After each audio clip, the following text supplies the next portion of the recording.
नमस्ते दोस्तों, हम आज ऐसे वीडियो पर रिएक्शन लेके आए हैं जो काफी जरूरी वीडियो था और स्टूडेंट काफी दिनों से लंबा इंतजार कर रहे थे। जी, हम बात कर रहे हैं यूपी के कांस्टेबल भर्ती की। 60,000 पदों पे भर्ती निकली है, काफी बड़ी भर्ती निकली है। स्टूडेंट काफी दिनों से इस भर्ती का इंतजार कर रहे थे, आखिरकार उनका इंतजार खत्म हुआ। आज इस वीडियो में हर एक चीज, हर एक पहलू बताया जाएगा जिसपे हम रिएक्शन करने वाले हैं। शायद ही ये वीडियो देखने के बाद आपके मन में कोई डाउट रह जाएगा कि इस वैकेंसी में क्या चाहिए क्या नहीं चाहिए, और एज में काफी हद तक आपको यहाँ पर छूट मिली है। ये वीडियो देखने के बाद पूरा वीडियो देखिए, बात बहुत अच्छा लगेगा आपको वीडियो। शायद ही कोई वीडियो दूसरा देखना पड़ेगा आपको, बहुत ही अच्छी जानकारी इसमें दी गई है। क्योंकि आज काम बहुत बड़ा हुआ है। लगातार जिस भर्ती की लगातार चर्चाएं होती रही हैं, सिर्फ न्यूज़पेपर में, सिर्फ कागजों पर, आज पहली बार ऐसा हो रहा है कि वो धरातल पे आ चुकी है, यानी ऑफिशियल वेबसाइट पे फॉर्म के साथ आ चुकी है। अब तक ऐसा नहीं हुआ था क्योंकि लगातार बहुत सारे बच्चे ओवरेज होते रहे हैं और रोते रहे हैं। लेकिन अब क्या एज में छूट दी है, नहीं दी है, तो बच्चे ये बहुत पहले से मैंने आपको बता दिया था कि भाई साहब एज में छूट ये नहीं देने वाले। अब क्या है, कब से एज मांगी गई है, क्या, कैसे, कब एग्जाम, ये सब कुछ आया है क्या नोटिफिकेशन में, एग्जाम डेट वगैरह, तो सब कुछ अब मैं आपके सामने चर्चा में लाऊंगा बच्चों, और वो सारी बातें बताऊंगा जो इस नोटिफिकेशन के लिए बहुत जरूरी है आपके लिए जाननी। हर एक चीज इसके बाद शायद कोई और वीडियो आपको देखना नहीं पड़ेगा यूपी पुलिस से रिलेटेड, भले ही थोड़ी सी लंबी जाए वीडियो, पर सब्र रखना बच्चों। चलो यूपी पुलिस का नोटिफिकेशन जो आज ही जारी हुआ है 23 दिसंबर दिन में 3 बजे, अभी 3:30, 38, 40 हो रहे हैं। मैं इतनी जल्दी अक्सर नोटिफिकेशन लाता नहीं हूं, पर ये मैंने बहुत अच्छे से रीड किया, मन की अब मैं यहीं हूं तो अब आपके सामने ये प्रस्तुत भी है। तो बच्चों 60,244 पद जैसा इन्होंने बोला था, बिल्कुल वैसा ही आया है। सबसे खुशी की बात है कि ये सारे पद कांस्टेबल के हैं, सिविल पुलिस कांस्टेबल के हैं। अब से पहले अगर सिविल पुलिस कांस्टेबल की सबसे बड़ी भर्ती बताऊं तो 49,568 की आई थी, उसमें 31,000 सिर्फ, उसमें 31,000 बच्चों की ही भर्ती हुई थी सिविल पुलिस कांस्टेबल, बाकी 18,000 पीएसी के थे। अब 31 से सीधा 60, लगभग दुगनी भर्ती है सिविल पुलिस में भर्ती होने के लिए। इससे बड़ा मौका तो शायद ही किसी के पास होगा। बहुत सारे बच्चे लगातार यूपी के स्पेशली एसएससी जीडी में लगे हुए हैं। अब उनके दिमाग में 2 डाउट जरूर आएंगे कि अगर इसका एग्जाम भी जल्दी हो, जैसी चर्चाएं चल रही हैं गरम गरम, क्या अगर इसका एग्जाम भी ऐसे ही आ गया, उसी दौरान हो गया जो एसएससी जीडी का है, वहां 20 फरवरी, यहां 11 फरवरी की बात चल रही है, तो एक सा ही टाइम है ऑलमोस्ट, तो फिर हम किसकी तैयारी करें? इस बात पर बच्चों, इस बात पर मैं उन बच्चों के लिए कहना चाहूंगा, अगर आपके दोनों ही चीजें हैं तो मैं आपको सिर्फ यूपी पुलिस प्रीफर करवाऊंगा। उसका कारण यह है कि वहां पूरे प्रदेश के लिए हिस्से में जो पद आए हैं, वहां 26,000 पद हैं। प्रदेश के हिस्से में, उत्तर प्रदेश के हिस्से में मात्र 2700-2800 वैकेंसी आई हैं, शायद इससे भी कम, मैं श्योर नहीं हूं तो। और बच्चों यहां पूरे प्रदेश के लिए 60,000 पद हैं। शायद ही हिस्ट्री में इससे बड़ी भर्ती किसी भी प्रदेश में हुई हो, कभी भी नहीं हुई होगी, क्योंकि यूपी सबसे बड़ा है और यूपी में इससे पहले सबसे बड़ी 49,000 की हुई थी, उससे बड़ी ये भर्ती है। तो भारत के किसी भी प्रदेश, मैं कहूंगा विश्व के किसी भी प्रदेश में नहीं हुई होगी 60,000 की भर्ती, इसलिए ऐतिहासिक लिखा है। चलिए बच्चे, अब इस पे हम बात कर लेते हैं कि भाई साहब ये पद, हर अलग अलग कैटेगरी के पद दे रखे हैं, जिस तरह से जिसका आरक्षण है उस हिसाब से यहां ध्यान रखा गया है। ठीक है, अब यहां देखें ऑनलाइन आवेदन तो बच्चों 27 दिसंबर से शुरू हो रहे हैं, यानी फॉर्म भरने की जो तारीख है अभी नहीं भर सकते 27 दिसंबर, और अगली जो अंतिम तिथि है 16 जनवरी। बहुत डर की बात है, बहुत, मुझे लगता है कि बहुत चिंता वाली बात है ये, क्योंकि फॉर्म जो भरे जाएंगे वो मात्र 5 और 16 21 दिन, ये 5 दिन दिसंबर के, 27 को भी लगा लोगे तो, और 16 दिन जनवरी के, ये 21 दिन फॉर्म के चलेंगे। 21 दिन। हमने बोला 15 दिन, इन्होंने पहले 15 दिन दिया अखबार में, हमने बोला 15 दिन में साइट ही नहीं चला पाएंगे, 21 दिन कर दिया।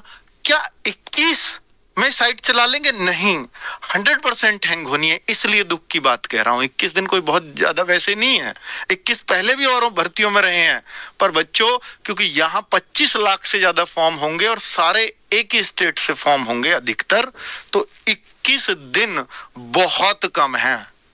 मध्य प्रदेश में वैकेंसी आती है पुलिस की, और वैकेंसी बिहार में आती हैं, सब जगह साइट हैंग हो जाती है जहां एक महीना फॉर्म के लिए होता है।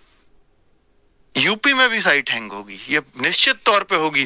तो मैं आपको सलाह दूंगा कि आप अपना फॉर्म 27 या 28 जनवरी को ही डाल देना, यहां सबसे कम लोड होगा। तो सॉरी, दिसंबर में 27 और 28 दिसंबर को ही फॉर्म डाल देना। बाकी आगे साइट चलेगी नहीं चलेगी, नहीं चली तो डेट बढ़ेगी नहीं बढ़ेगी, कुछ नहीं पता। यूपी पुलिस बहुत जल्दी में लग रही है। 21 दिन ये देता है यार, कोई 1-1.5 महीना दिया जाता है जहां इतने फॉर्म हो। आप पहले भर्ती नहीं निकालते, अब इतना कम टाइम देते हो, बहुत दुख की बात है। ठीक है, बच्चे फॉर्म कैसे भर पाएंगे? 400 रुपए फीस भी ले रहे हैं। ठीक है, चलिए अब आगे बात कर लेते हैं एज की, क्योंकि सबसे बड़ा डाउट अब बच्चों को एज का है। तो सर एज का क्या करें? अब आप आ जाओ। एज का टॉपिक है बच्चों कि भाई साहब 18 से 22 ही लिया गया है, जो इनका तय था यही था। पर एक अच्छी बात हुई है बस कि 1 साल बच्चों का बच गया, क्योंकि ये 27 दिसंबर को भर्ती आ गई। अगर ये भर्ती 1 जनवरी को आती तो बच्चा 1 साल का नुकसान हो जाता बच्चों को, क्योंकि ये रूल रहा है यूपी पुलिस का कि जब भी भर्ती जिस भी साल में आएगी उस साल 1 जुलाई को एज मांगी जाएगी। अगर ये जनवरी में आती तो 1 जुलाई 2024 को एज मांगी जाती बच्चों की। साढ़े 21 साल में बच्चे ओवरेज हो जाते। अब ऐसा नहीं है, अब तो 22.5 साल वाला बच्चा भी फॉर्म भर पाएगा। ठीक है, क्यों? क्योंकि 1/7 2023 को जिस बच्चे की एज 22 थी वो फॉर्म भर देगा। अगर वो 2/7 को नहीं रह पाया या उसकी एज ऐसी रही, और हाँ 18.5 साल वाला बच्चा ही फॉर्म भर पाएगा। 18 साल इस डेट को पूरी होनी चाहिए आपकी।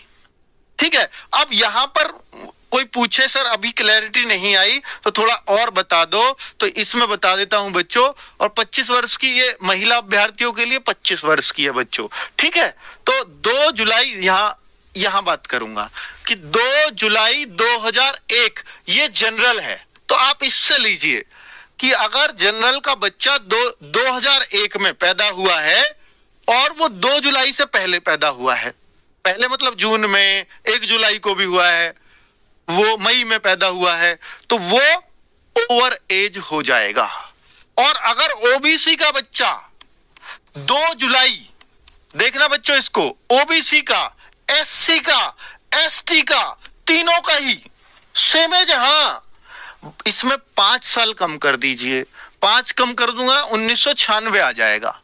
1996 लड़के लोगों की बात कर रहा हूं, 2 जुलाई 1996। और जाट जो होते हैं ना वो ओबीसी में आएंगे बच्चों, यहां यूपी के, केवल यूपी के। सिर्फ ये जाती है जो सेंटर में जनरल में जाती है और यहां ये ओबीसी में आएंगे। तो 2 जुलाई 1996 के पहले अगर पैदा हो तो नहीं भर पाओगे फॉर्म, अगर उसके बाद के हो तो भर दोगे। लेकिन इतने भी बाद के नहीं होने चाहिए, 1 जुलाई 2005 से पहले ही होने चाहिए। ठीक है, कभी कोई कहे मैं 2006 में पैदा हुआ मैं फॉर्म भर दूंगा, नहीं। ठीक है, चलो तो अब आपको क्लैरिटी आ गई होगी। अगर मैं लड़कियों की बात करूं तो यही चीज देखिए यहां इन्होंने खुद लिख दिया जनरल के लिए लड़कियों की, तो जनरल की तो लिख दिया कि इससे पहली पैदा ना हो, और ओबीसी, एससी और एसटी की जो गर्ल्स हैं वो 2 जुलाई 1993 से पहली पैदा ना हो, यानी 94, 95, 96 ये सब भर देंगी, लेकिन 93 की जो भर पाएंगी 2 जुलाई 1993 के बाद की, जून में हुई हैं, मई में हुई हैं 93 में, तो वो नहीं भर पाएंगी। क्लियर? बहुत बढ़िया। अब ये डाउट एज का क्लियर है। हाँ, यूपी के अगर मूल निवासी हो तो आपको वहां का वो भी बनवाना पड़ेगा, मूल निवास सर्टिफिकेट। अभी सर्टिफिकेट की भी बात करेंगे। शैक्षिक अर्हता 12वीं, 10वीं, और देखिए बच्चे यहाँ पे भारत में 10वीं तो पास हो गई, साथ में 12वीं कक्षा उत्तीर्ण आपकी होनी ही चाहिए। 12वीं में चाहे आपके कितने भी नंबर आए हैं कोई मैटर नहीं करता, 12वीं पास आप होने चाहिए, चाहे ग्रेस से हो, कोई दिक्कत नहीं है। ठीक है, अब आगे बढ़ें तो ये जो आगे शैक्षिक अर्हता, शुद्धता, समीक्षा की आगे मैं सारे पॉइंट पे बात कर लूंगा। अधिमानी अर्हता ये क्या है? अधिमानी अर्हता को बिल्कुल टेंशन मत लेना, ये DOEACC या NIELT सोसाइटी से कंप्यूटर का O लेवल का सर्टिफिकेट क्या ये चाहिए? नहीं, ये जो है ये सबके लिए नहीं है। वो कहते हैं कि भैया आपकी मान लीजिए कट ऑफ गई 210 पे, और 210 पे 2 ही बच्चे हैं, लेना एक है, अब किसको ले? तो जिन्होंने इनमें से कोई सा भी कोर्स कर रखा होगा उसको ले लेंगे, तब ये देखी जाएगी। ठीक है, बाकी आप 211 लिया या 210.25 लिया है तो आप ही लिए जाओगे, लेकिन ये उस केस में है अगर बोर्ड फंस गया तो अब क्या करें, इनमें से कौन सा लें? चलो अब आगे बात कर लेते हैं। लिखित परीक्षा, लिखित परीक्षा 300 अंक की होती है, बिल्कुल आपको मालूम ही है, अभी मैं बता रहा हूं उनको। तो भैया 150 प्रश्न होंगे बिल्कुल, और 0.5 की नेगेटिव मार्किंग, क्योंकि एक प्रश्न 2 अंक का है। अब 2 अंक का है और इसका 1/4 करूं तो 1/4 करूंगा तो 0.5 ही आता है। तो बच्चे ये कंफ्यूज ना हो कि 0.5 की नेगेटिव मार्किंग यानी 1/2 की है, नहीं, 0.5 का मतलब 1/2 ही होता है, लेकिन 2 नंबर का एक क्वेश्चन है तो 2 का 1/4 1/2 होता है, इसलिए वो तो नेगेटिव मार्किंग 1/4 की ही है। ठीक है, उसकी टेंशन आप मत लीजिएगा। चलो, और सब्जेक्ट क्या क्या है? बिल्कुल भी पैटर्न नहीं बदला, रिटन एग्जाम का जो पहले था वही है। अब आगे आ जाओ। लिखित परीक्षा OMR पे आधारित होगी, यानी पेपर जो होगा वो ऑफलाइन होगा, पेपर होगा ऑफलाइन। क्लियर? बहुत बढ़िया, आगे आ जाओ। और पेपर होने के बाद जो सेकंड स्टेज है उस पे क्या होगा? भैया यूपी पुलिस में भर्ती होने के लिए देख लीजिए, पहले तो पेपर होगा, एग्जाम होगा, सेकंड स्टेज है आपके डॉक्यूमेंट्स चेक होंगे और साथ में नापतोल होगी। सेकंड स्टेज, दोनों काम एक ही दिन होते हैं। पहले रिटन एग्जाम, रिजल्ट आएगा, वहां 2.5 गुने बच्चों को बुलाया जाएगा, यानी 60,000 बच्चे हैं, 60,000 बच्चे हैं, इसका 2.5 गुना कर दो तो ये हो जाता है 1,50,000 बच्चे। इन बच्चों को बुलाया जाएगा इसके लिए, किसके लिए? सेकंड स्टेज के लिए। यहां पर क्या होगा? आपके सारे कागज चेक होंगे, जो भी आपके 10वीं के 12वीं के जो भी आपने भरा होगा वो सब, और साथ में यहां पर आपका सेकंड स्टेप है उसी दिन, यानी आपके डॉक्यूमेंट चेक होने के साथ आपके हाइट और चेस्ट नपते हैं। अगर लड़के हो तो हाइट कितनी चाहिए? 168 सेंटीमीटर, दिल्ली पुलिस से कम है 2 सेंटीमीटर।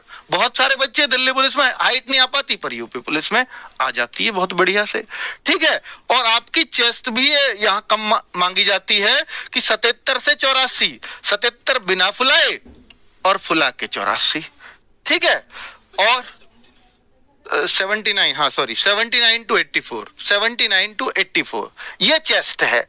और यहां पर अगर मैं बोलूं तो भैया जो आपके ST कैंडिडेट्स हैं, पुरुष भी हो, उनकी हाइट 160 ही ले ली जाती है, उनको इतनी छूट है। और एसटी को यहाँ 5 सेंटीमीटर आपके सीने में भी छूट मिल जाती है, केवल एसटी को, एससी को नहीं। महिला अभ्यर्थियों की बात करूं तो उनकी हाइट चाहिए 152 सेंटीमीटर और सिर्फ हाइट नपती है, चेस्ट नहीं नपती। चेस्ट के स्थान पर यहां इनका वजन नप जाता है। वजन क्या 40 किलोग्राम वजन चाहिए ही चाहिए? यह न्यूनतम इतना होना ही चाहिए महिलाओं का। हाँ जी, ये नापा जाता है और इतना तो सब में होना चाहिए अगर पुलिस में भर्ती होने जा रहे हो, वरना तो फिर आप किसी बीमारी के शिकार हो अगर 40 भी नहीं है तो, ऐसा वो मानते हैं। चलो ठीक है, आगे बढ़ते हैं।